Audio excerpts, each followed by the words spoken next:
Good day. Easy math problem muna tayo for this day. So let's read the problem first.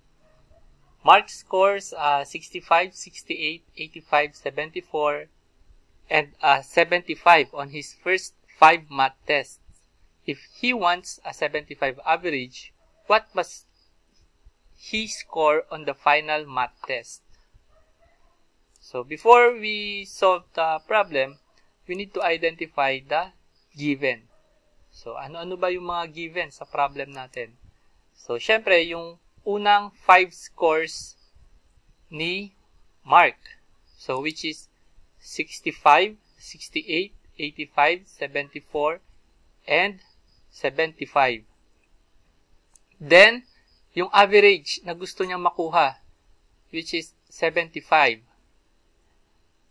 And then, ano ba yung hinahanap? So, ang hinahanap natin is yung final math test, yung pang-anim. So, ilan ba dapat yung ma-score ni Mark dun sa pang-anim na test para magkaroon siya ng 75% na average? Dahil yun yung hinahanap, i-substitute muna natin yung FT para dun sa final score ni Mark. Okay, ano ba yung equation para sa pagsosolve ng average? So, alam naman na natin yan. Yan yung summation ng scores divide nung total count ng scores. So, dito sa equation natin, yung A, yan yung average. So, given yan, yung 75. And then, yung summation of scores, yan yung total ng lahat ng scores ni Mark. So, ano-ano yun? So, syempre, yung 65 plus 68 plus 85 plus 74 and plus 75, and then yung final na score niya. Ilan ba dapat yung makuha? So, yun yung sinubstitute natin na FT. So, simplify natin. 367 plus FT.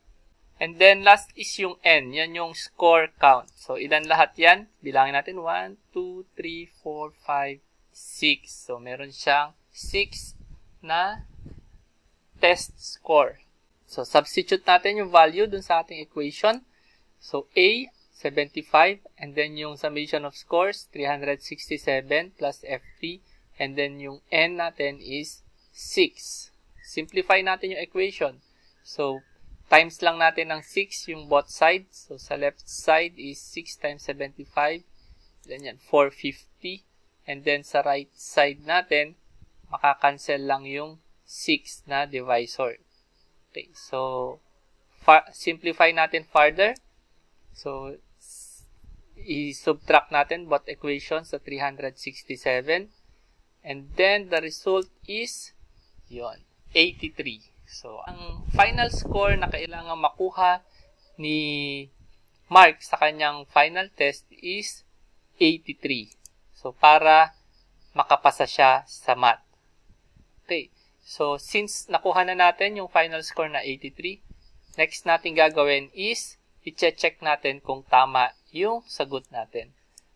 Okay. So, using yung equation sa pagkuha ng average scores natin. So, pag-sum lang natin lahat.